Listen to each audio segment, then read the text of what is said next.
Hello and welcome, race fans, to Racing Equals Life, a brand new podcast about racing, sim racing, gaming, nerd culture, and life in general. I'm your host, Torrin King. This is the very second episode, and I brought on two of my good friends, Jake and Matt, to talk about karting. Let's do it.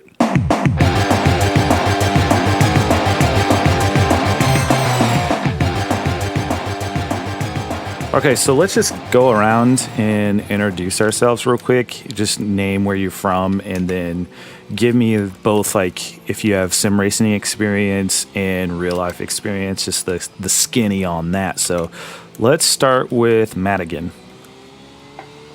All right, well, my name is Matt Madigan. I currently live in Florida, grew up in Buffalo, New York. Real life experience is basically none. I've done a few motorcycle track days on a Gixxer 750 and a Sierra 450 Supermoto. And then I've done hundreds of hours at rental go-karts and a few rental go-kart karting leagues. But I've only done probably 3 league races, if that. So I really don't have much of experience, and my sim racing experience is just as little. I got into iracing about 2 years ago with a good buddy of mine, and I kind of stopped after a while just because it was expensive. I didn't want to pay a monthly fee, and I kind of got bored of it. I wasn't liking the cars that I was driving or anything like that. Life got in the way. And then Radicross came out, and I got hooked. And I've been on iRacing ever since then. Just fell in love with it again. Nice. How about you, Jake? So I've done sprint race karting and endurance karting, which is what I do now. I'm in the British Pro Kart Endurance Championship with my team. I started karting when I was 8 at an indoor kart center, like locally. My brother bought a kart for himself, and then it went from there, really. And we got good at it. Nice. I think so. Well, I think people can probably tell a little bit about your accent, where you're from. Yeah, I'm from the UK. Like just west of London, in Buckinghamshire. Cool. And then you have, of course, sim racing experience because that's how we know you. Yep. So sorry. Go on. Did you just start this year? Or have you been on for a little while? Maybe March this year. I was literally just using wood and a old PS3 wheel. On what wheel is it? I can't think of it off the top of my head now, but I'm pretty sure we got it free with the PS3 that we bought.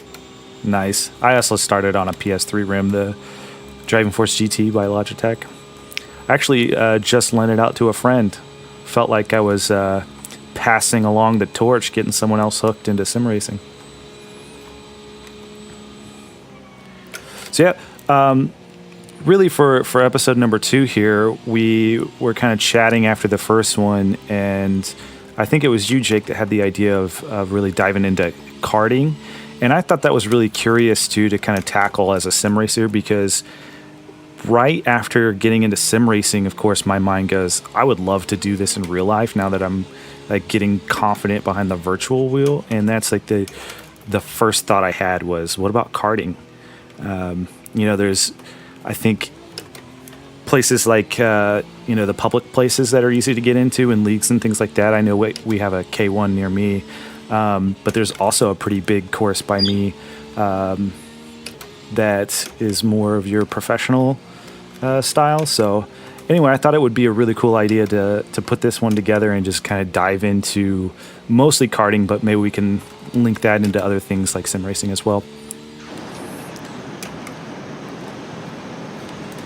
Yeah, sounds good. So specifically, I have you two on because of what you just told us, which is, Jake, you're actually into karting, and what I just learned, have been doing it since you were 8. Yeah, I have. Nice. So that's 6 years in total. Nice. So you just gave away your age too, which I don't think you come across as being 14, because you sound like you're, what I say, 17? 17.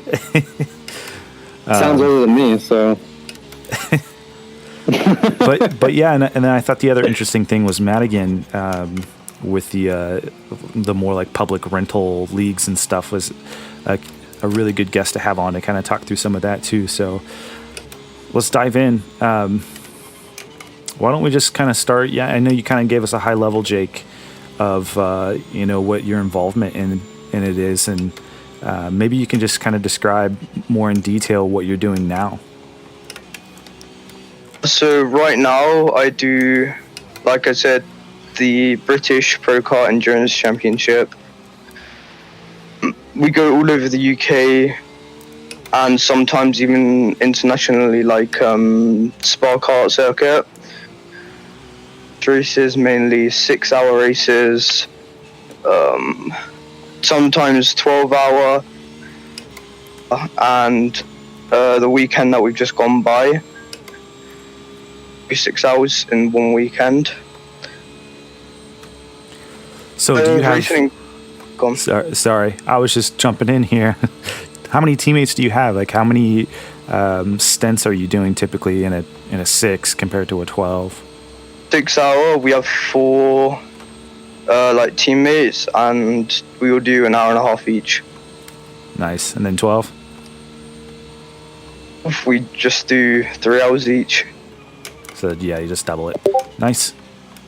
Now, how long is a stint in one of those carts with the gas tank and tires? Typically, like pretty much an hour and a half. In the wet, it might be a bit longer, maybe 2 hours, because you're obviously driving slower.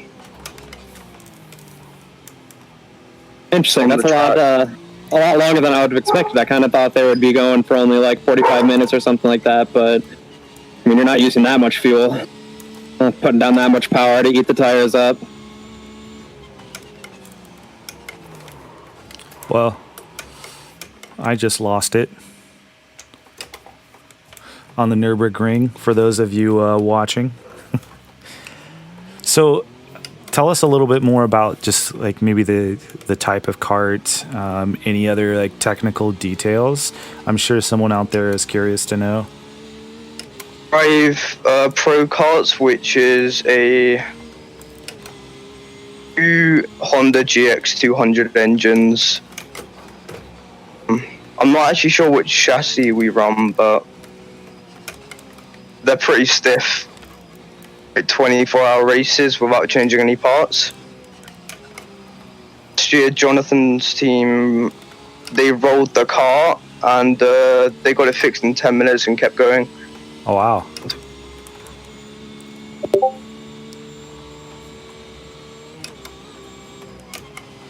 So Is that in that most recent 24-hour you guys just did? No, that was 2018's 24-hour. Okay, because I remember you saying that John had a bunch of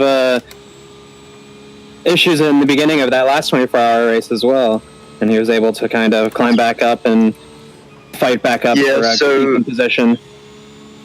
There was a chicane, pit entry to try and slow drivers down, and they actually moved it for the start of the race, and no one knew. Jonathan's team pitted, just drove straight into the chicane and snapped the chassis in half. Oh, that's a fun one. You guys had a lot of bumping and banging as well, didn't you? Yeah, so it's we were at Teesside Autodrome for the 24-hour, and I managed to one of the curbs on the entry to a flat-out corner, and the wheels in the air, the brakes typically don't work, so straight into the barrier. Yeah, that's always fun. When I'm in my last karting endurance race, I brought one of my, since it's just rental karts, I had a buddy from my work join us. He does like drag racing and stuff like that. He's got a twin turbo Huracan, and so he's really into cars, but he never has really pushed himself on a sort of like a road course or a go-karting track or anything like that. And the rental karts we have are pretty legit. Outdoor track, they go about 55, 60 miles an hour. Just some normal like M35 bi-rail karts. And he did the exact same thing going into turn one there. It is flat out, and you can hit a little bit of the curb. It upsets the chassis a little bit, but if you can just power through it, you gain a lot of time. And he hit that, and he went straight up in the air, couldn't get back to it, went right into the barrier, right into the woods, and ran like 20 minutes into the first endurance race. Nasty, especially when you're like, you can't do anything about it, and you can see the barrier, and you're getting closer to the barrier, and then... Dude, that's I'll have to find a video, but so like, at my local motorcycle only track, it's in North Florida. It's called Jennings GP, and so coming down the front straight, and it's just like a nice like sweeping left, kind of like the right hand at Lucas Oil, but you're going left here. But if you go straight and you go off into the runoff into the grass, there's probably about 100 yards of grass, and then there's this big hill, and a lot of people, they go off in turn one and they target fixate on that hill, and they don't spend any time trying to slow down. And you're seeing like these leader bikes, these 600cc sport bikes, like getting like 10 feet of air. They're just like target fixating on it, just not slowing down, don't know how to slow down like a sport bike in the grass, and just like go right over this hill, right into the woods. It's funny.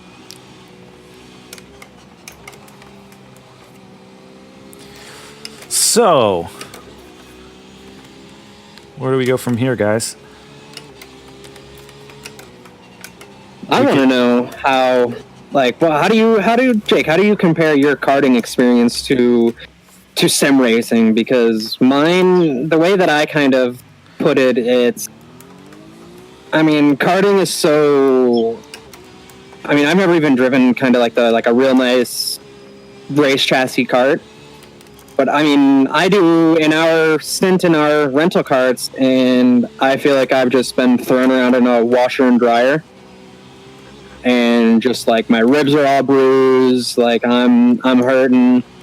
But the main thing that I get out of it really is kind of like the feel for the steering wheel, and kind of where like my actual driving techniques is on the sim. I just feel like I kind of just like get on and send it.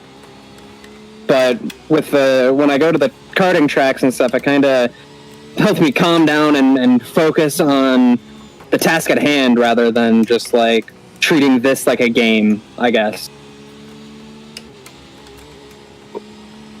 So I'd be curious to see how you feel about that. Yeah, so doing an hour stint in a kart, calming, because you can be more patient sitting behind people. Like in a rallycross race, you got 10 laps to overtake as many people as possible. But in an hour stint in a kart, you've got an hour, and it doesn't really matter. So you can sit behind a kart for a couple of laps and pick out your overtakes. In terms of how my karting experience has affected over to sim racing,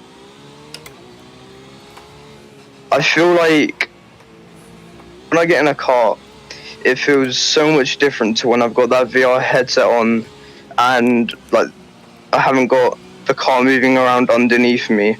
All I've got is force feedback.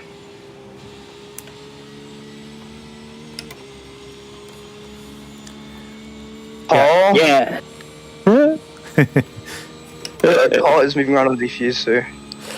So as a very inexperienced in real life kart racer, I've been to a couple of just public, like I mentioned K1 Speed, for example, and I really hadn't done it until after I got into sim racing a couple years ago, and that's the big difference. I was like, wait a second, like I can feel everything in my entire body. Like I know exactly what the kart's doing. compared to in sim, you just have the force feedback.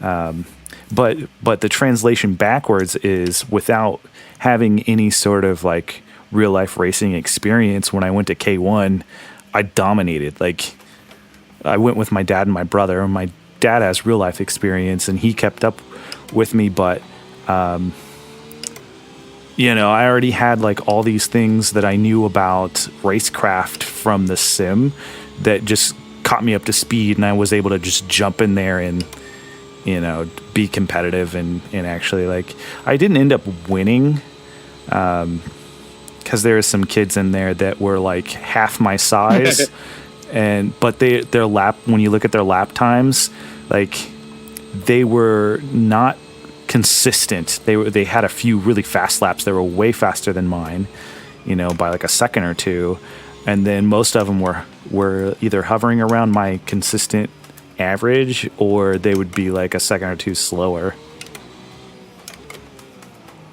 So, and I the last episode, Julian really kind of brought that up. Is like, he's often in the sim before he hits a real track, and it just shaves off that learning curve on a new track. But I think just like starting out in real life racing too, I think you could kind of what an apex is, all these different techniques, like a switch over and all kinds of stuff like that. I thought it was funny. Without having much karting experience and then jumping into a public place where, very much the same, you probably don't have anyone that's really into racing, just in a random public K1 session. But I did a switch over on someone and it scared them so much that they just drove straight into a wall. I have a good story about that as well. So, like, at my rental car place, the guy that I always go with, we do I've known him for a long time. He's really into racing as well. He raced motocross for a long time, but so we were going one day, kind of just doing a practice session before our endurance race the next day, and there was like this Indian family there that you can tell they've definitely never been into any sort of motorsports. They were on vacation. They saw this as like an interesting thing to do on vacation. Let's go try it out, the American thing to do. And so we're going down the straightaway, and it's a long straight at this track, and like I said earlier, you can full throttle through the first two corners if you just commit to it. And so there's like these two real sharp hairpins, and then you come up to the start finish line on the front straight. And if you hit those hairpins right, like most average like people going there to have fun won't do, you just walk past them on the straight, and they get visibly upset that you're passing them on the straightaway. They think that the kart is bad, or yada yada yada. And so he ended up trying to like let us by, but we were going too wide through there, and we ended up just like basically just pushing him through the corner and the start with full throttle while he was trying to brake. And he ended up just like letting go of the wheel, letting go of gas and pedals, letting go of everything, and just drove straight. just went straight off into the grass. He was like looking behind him, didn't know what to do. It was like, I felt bad, but like it was in the moment, it was really funny. Yeah, exactly. That's how I felt too. I'm like, oh, whoops. Sorry, buddy. But the one thing that I noticed, because I originally got into iracing and really sim racing after a motorcycle accident. I wasn't working or doing anything like that, and I got into it, and that was before I really got into go-karting. And I don't think I really even realized it now until I asked that question to Jake. But the one thing that I really kind of noticed that my karting experience in my sim racing hiatus helped me with was my awareness while I'm on track, and basically kind of like my racecraft. Like I was looking back at my old stats from 2016 when I started, and I was a weapon on sim racing. I barely was finishing races. I was crashing out of every single one. I mean, I was fast, but I was just crashing. And I'm noticing now, like, I feel as though I have very good racecraft when I'm driving around others and everything like that, and I feel as though that comes from racing in some of those karting leagues, kind of trying to maneuver and realizing that there is somebody next to me, and it's not just kind of it is a video game at the end of the day, but it's also ways to get around that, ways to be respectful and have clean racing. Yeah, exactly. We kind of covered it last time a bit, but, sim, yeah, sure. Some of us like to get really, it's not a game, it's a simulation, but at the end of the day, it's still a video game in many people's eyes. Like, just join one of the for fun races, like the oval races and stuff, and you'll instantly get that. Like, people are just there to get drunk and, yell at each other and wreck in a NASCAR. But right. Yeah, that that theme kind of coming back here from last time, which is there's something really unique about sim racing as a video game to the real life motorsport, where people are either getting interested in the whole thing in real life. Like, I would never think to just get into a motorsport before I jumped on a sim and got good. And now I'm like, ooh, I think I'm confident enough to really want to pursue this if I ever had the opportunity to, some money or whatever the case may be, to kind of break into it. But then on the other side of it is, the nice thing about sim racing is it is a simulation and you don't have to worry about injuries and things like that. And the one thing I was telling Jake the other day, we were just DMing each other, and I'm like, oh, I want to talk about karting because, ever since getting into sim racing, I've been like, hey, here's my entrance into the real life world of karting. It's pretty easy to get involved with. I think karting equipment being expensive compared to most other motorsports is very inexpensive. So kind of similar to sim racing in that regard. You could get into it pretty easily, I think, just from what I've researched. But yeah, you have the one thing I was like, my wife would never in a million years be okay with it because of how dangerous it is. And Jake, your response was, it's very safe. And it was something like a sweaty smile or something. And I'm like, yep, you're right. I remember my dad ran karts in the 90s at a dirt oval, and he got hurt a couple times. Actually, he got real bad hurt just messing around in the backyard one time. Completely messed up his leg. It was real bad. But the local dirt track, they were kind of having... They got a little infamy, actually, in the 90s. They were on, what was that show? Real TV or whatever, where they showed, crazy... Okay, YouTube fail videos now. This was, the TV show. What was that called? You know what I mean? I don't even... I know what you're talking about. I can see the intro right now, but I don't... Yeah, exactly.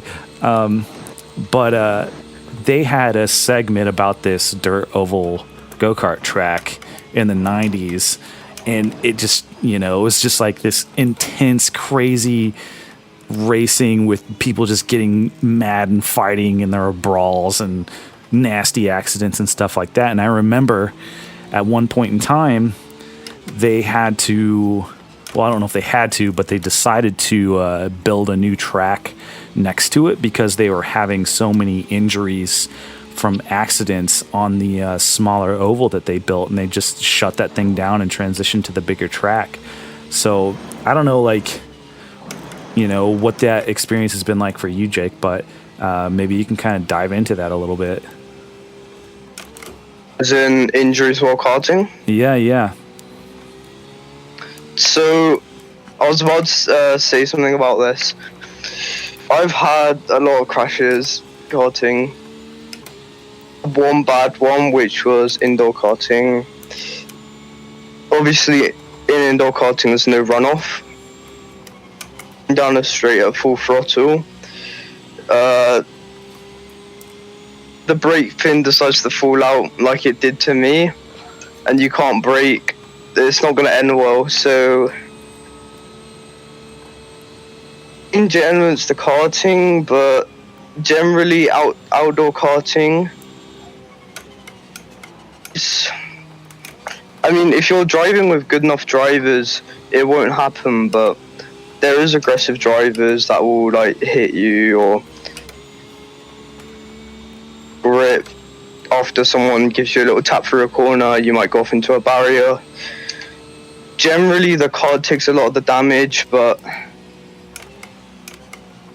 adrenaline doesn't kick in. They obviously have ambulances on site at most places. I have one bad one where I was trying to race. There was also a lapped car ahead of us. After the hairpin where I was trying to dive in second place, I ended up with a cart on top of my head. But purely because of the adrenaline, I could just drive straight off and that reminds me a lot of what you hear from like American football players here with all the, the I was head just injury about stuff. to say that. In the moment they're just like, yeah, I'm fine, and then later they have all these problems. Well, yeah, it's kind of interesting you even mentioned that, because like growing up, I was always interested in motorsports, but I was always so focused on like stick and ball sports, because I grew up playing hockey, and then when I moved down to Florida, I went into playing lacrosse, and I mean, I thought that was going to be my future, and yeah, I mean that exactly. I couldn't tell you how many broken bones, how many times I've broken my fingers and I didn't know till the next day, or I sprained my ankle, or I had a concussion, or I'm seeing stars, and I'm just like, just push through it, let's do it.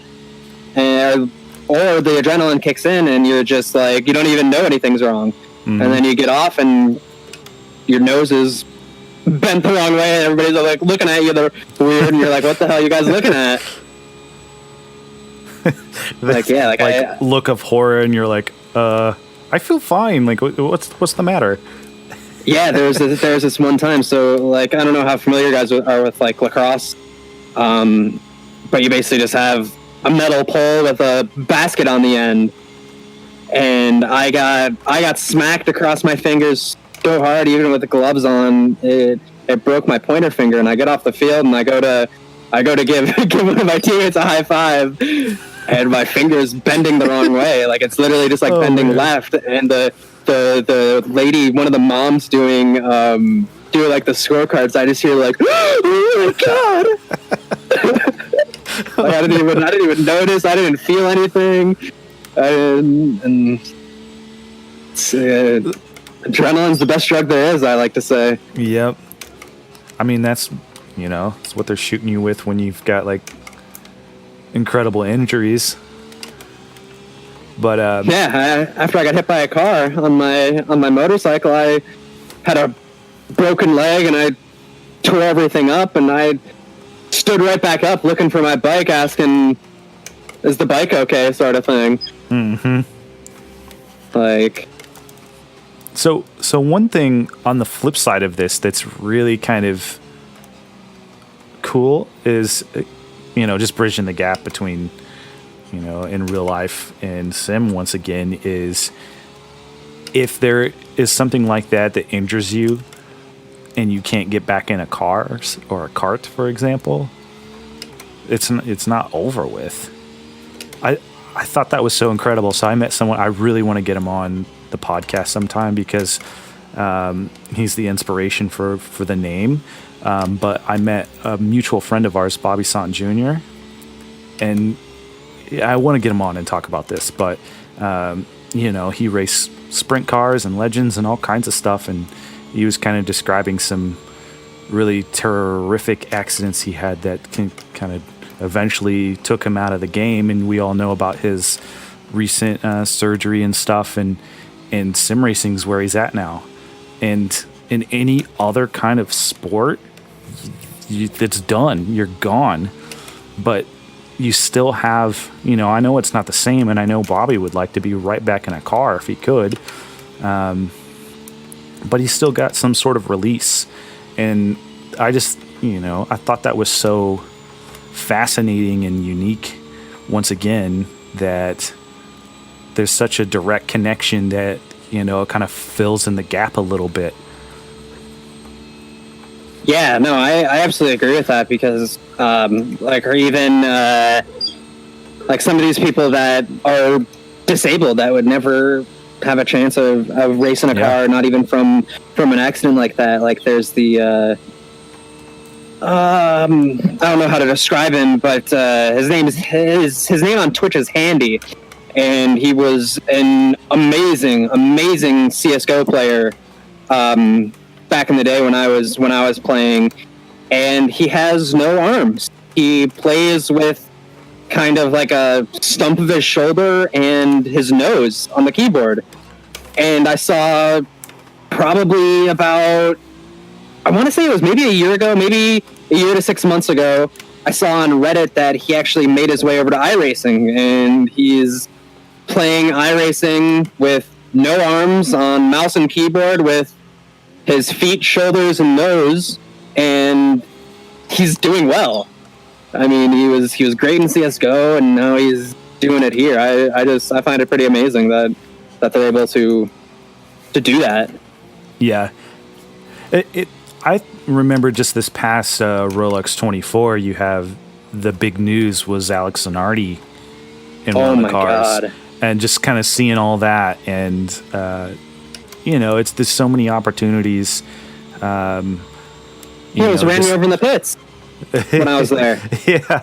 He was I remember you telling me that. Right after his stint, it was like me and my dad we're walking through the pits, and we're kind of like joking around with each other because we're like looking down the pit lane or like the pit walk, and there's this guy going like, he had to have been going like 45 miles an hour in a wheelchair, just hauling ass down it. And I made the joke like, I bet you that's Zanardi just like hauling ass after a stint. He has to go take a shit or something. And he comes flying around a corner, and it's Zanardi, and he's like lifting up a tire going around a corner in his wheelchair on this like electric contraption he was on, just hauling ass, almost ran over my toes. And it was just like, it took me for a second. I was like standing there. I was like, wait, what just happened? Or like, I was listening to, I can't ever remember the name of it. James Hinchcliffe and Alexander Rossi have a great podcast. I believe it's called Hinch and Rossi. But they had, oh man, I'm forgetting his name now. He had the bad crash at Pocono last season. Wickens. Drives the Aero car. Wickens. So yeah, they had Wickens on it, and they're already talking about Aero building him a full system so he can get back in the car, and they're saying he was sim racing to get the feel of like what the system would be like and everything like that. It's just, I don't know. I find it amazing that these people are able to drive again like that. Yeah. Well, it's just, I think a unique spot in the sport is, despite, having a simulation that's pretty worthy, you can still participate with, grave injuries or disabilities and stuff. So that's just like an amazing thing about motorsports in general.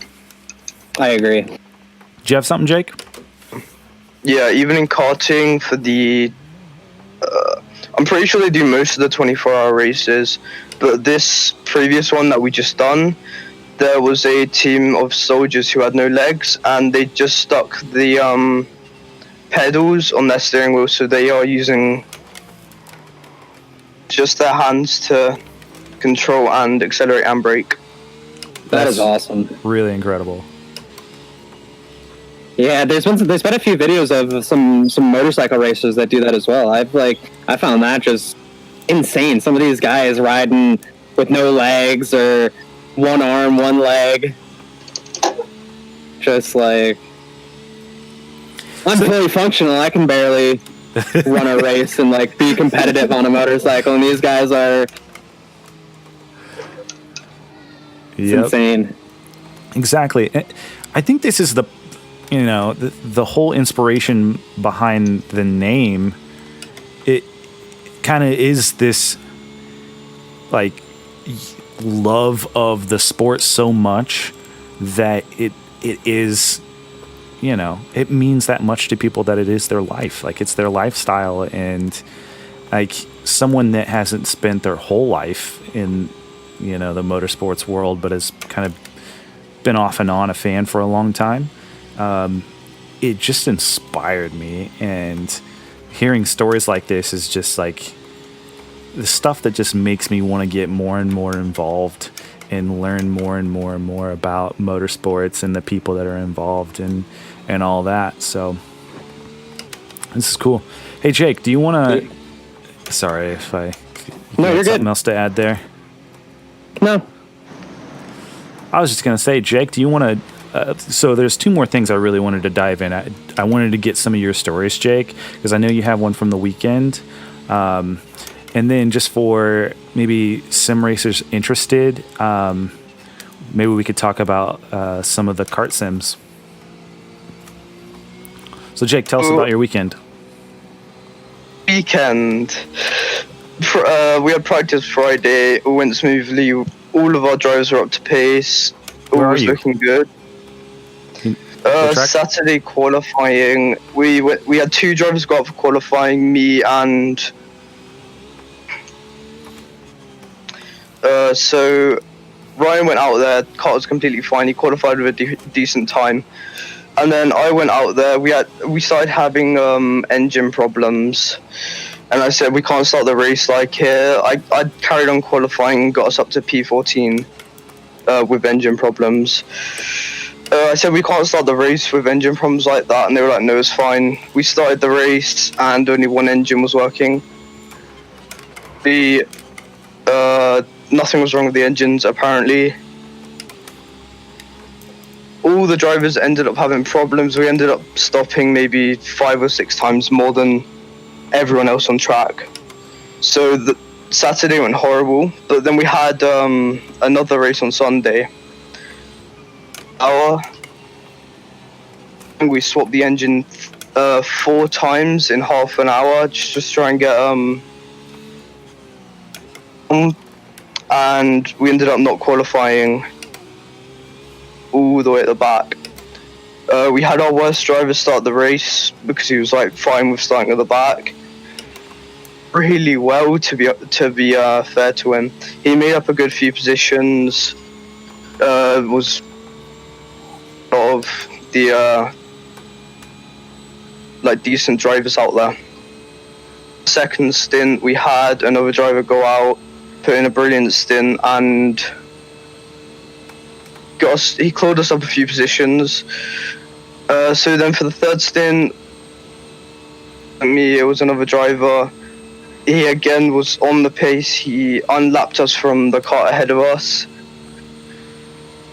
For my stint, I got the kart on the pace of some of the like pole runners. Like, if anyone was actually watching the race, like number 98, Baron Racing, them in my stint, and a few other karts. We ended up not catching in class, who was ahead of us. So we were 4th in class overall from starting from the back. Wow. That's really good. You guys brought home the hardware, I heard, as well, right? Trophy, and we gave it to our the person that started the race because he put in a good stint. You asked me about Torrin? What's that? About him trying to get into karting, was it? Oh, yeah.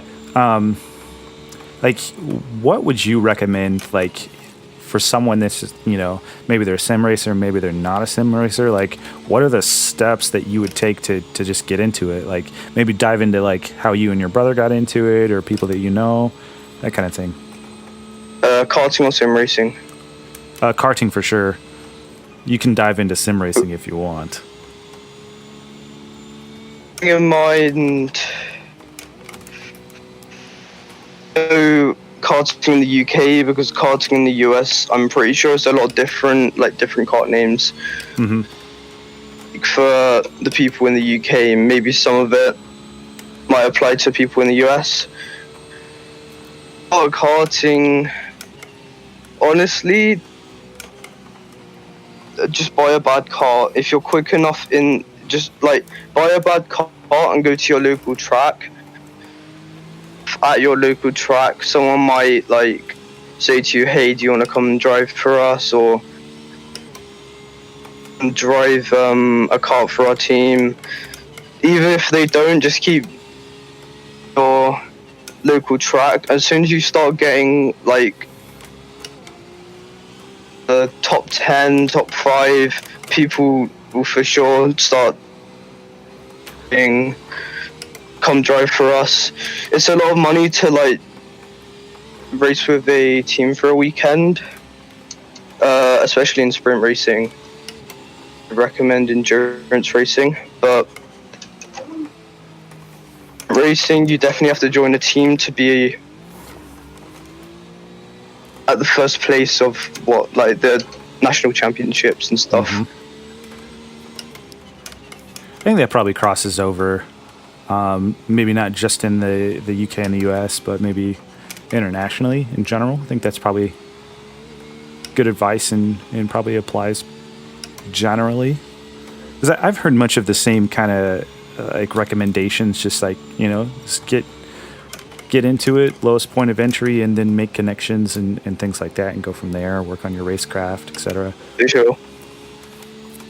Yeah, I definitely think that's the way to go, because like the way that I kind of started to do it, which I very, very much highly regret now, is I tried to go the route of doing like rental things. So I wanted to do rental, just rent, do any sort of rental leagues or anything like that. And albeit it's a lot of fun. I mean, it's definitely some of the most fun racing I've had on sim or not. But with the money that I've spent on rental karts and rental races and all that kind of stuff, Jake's route is much, much more feasible in my opinion. You get to, if you actually went out and got a kart, and even if it's just the cheapest piece of crap you can find, spend the weekend fixing it. Make it a project. Get excited about it. And that's going to be what's, I think, going to keep you into it. Because once you understand, I think from my sim racing experience, once I was able to understand kind of like that setup realm and how the car worked, how it functioned, I was able to use that to my driving as well. Mm-hmm. And the best way to learn that is just doing it. Buy the cheapest kart that needs the most work and get to town for a weekend. I like that. You're inspiring me right now. I don't know if it's going to happen, but I'm inspiring you because I'm pissed off at myself for spending $3,000 at a rental go-kart track for nothing. I mean, the racing was fun, but it's like I could have had a lot better races where I was pushed, where instead of it's just people trying to casually have fun or a business trying to do a bonding event for their employees. Yeah, it's fun, but just dive in head first. I love that. And you bring up a really good point, which is learning the mechanical side of things and how that translates into racecraft. Like, that's one thing that I feel like I'm really lacking in general, like not only in the sim world, but like I can't tell you how all the components of a vehicle work. Like, I know generally what stuff is, but like getting into like the granular details, like that's good stuff to know. Like, so I don't think like it's, even if you're not into racing in real life or whatever the case may be, I think there's just like cool stuff to learn that are, life skills too. Yeah, and like, I mean, it's a few less wheels, but I mean, it's the exact same thing for how I got into kind of racing motorcycles and kind of getting into like the track day scene and seeing my friends who got into it. It was, as soon as they kind of started putting in the effort into their machine, they it built that connection to where it meant a little bit more to you, but it also put a lot of more things in perspective. When something went wrong or the bike acted a way that they didn't like it to, they were able to have an answer to it rather than just be like, "Oh man, did you see that? I can't believe I was able to save the bike there. I don't know how I'm not getting any grip here," or something like that. As soon as they started getting into their suspension and understanding how that stuff works, it was worlds different. Yeah, exactly. My really quick rant, and then I want to move on. My brother, Madigan, you probably know this, but anyone else out there doesn't. He's a game developer, and he's released some. He actually released one game last year, a drift game, but he's working on something right now that he keeps having me inform him on. So just based off my sim racing experience, he's like, "How does this feel? How does this feel?" And then he starts telling me about all the like simulated physics he's doing from cars and all this, fun like physics he's learning about race cars, and that he's translating into game programming, and like just him and I like diving into like how things should feel like on his game is kind of starting to open up my eyes a little bit with just how things feel in sim racing to me, which I think might be opening the door a little bit more for setup building and things like that. So anyway, yeah, I think you're right. Oh boy. Corkscrew killing me. Or carousel, I think it's called in this track. Carousel. I've died so many times in like spots that I thought I knew. Thinking it's one corner when it's actually the next. So real quick, we don't have to spend a whole lot of time on it because I don't think it's a really big topic, but I have a little experience with the sim karting, and it's really just with Project Cars 2. Have you either of you played the other kart sims out there? Personally, I haven't played many kart sims. I played Gran Turismo 5, which had karts in it with my brother. That was on the PS3. It wasn't really realistic. I watched one of Jimmy Broadbent's videos the other day on Kartcraft. Is it that new game? Yeah.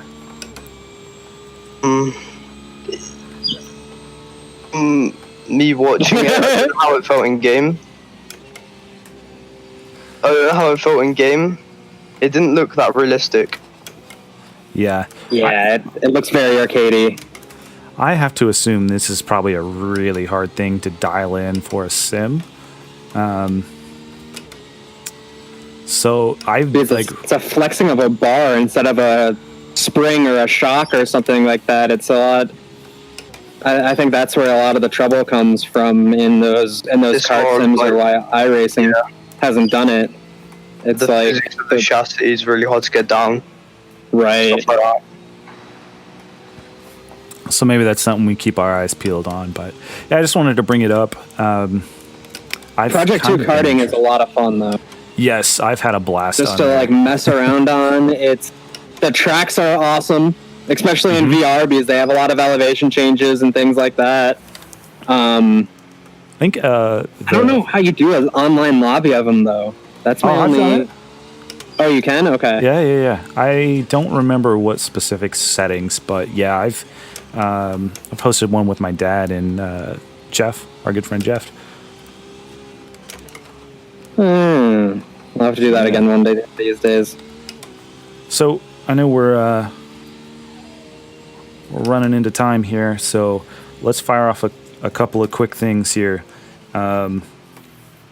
Just some questions that may or may not be related to racing at all. Let's see here. My dog's scratching at the door. She's ready.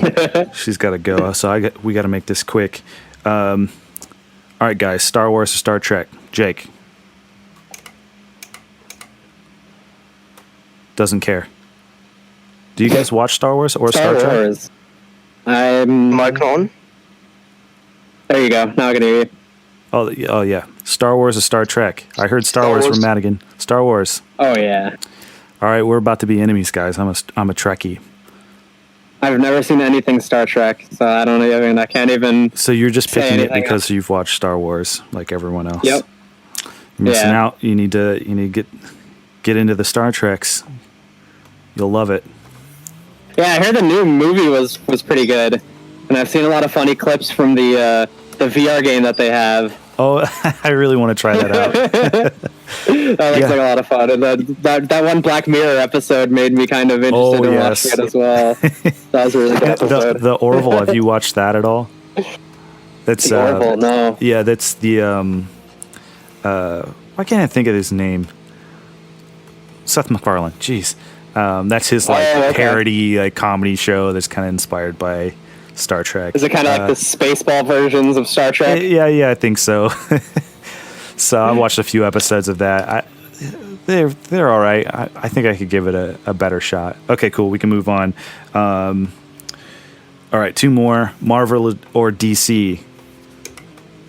Anyone care? Superheroes here? Or you can I'm not big on superhero. That's good. Marvel movies are great, like Jake. Marvel. Yep. But also my favorite movie of all time, superhero movie of all time, is some of the Batman's, the Dark Knight and everything like that, were just. And then I'm pretty sure wasn't Spider-Man's Green Goblin movie, wasn't that DC at the time? No, Sony.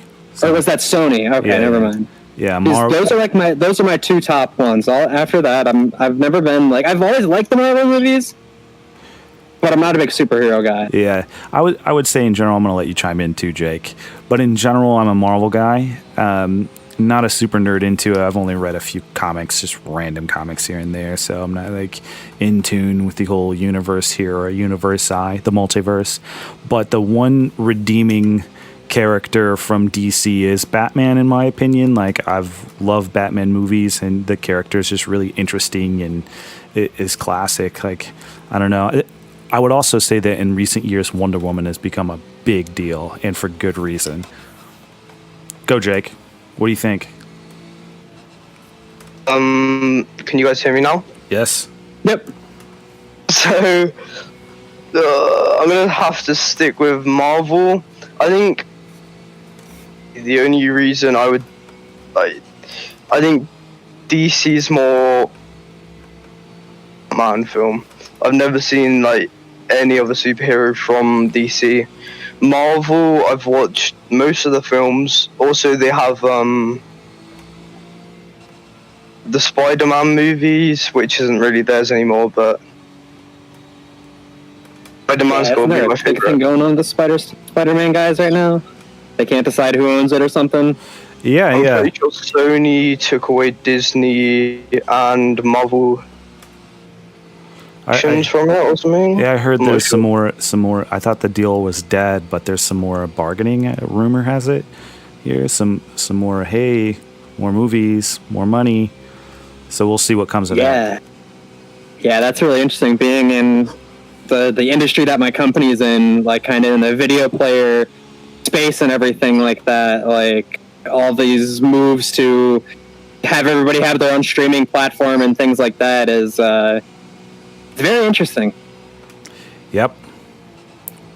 Interesting time. So I've got one last question, and Madigan, you will be familiar with this, but I had the idea to bring it up on the podcast. Is pizza a pie? Jake? What do you mean by that? Is it a pie? Is pizza a pie? Not a pie. It's not a pie? No pie. Jake says no pie. What do you say, Madigan? It absolutely is a pie. Why do you say that?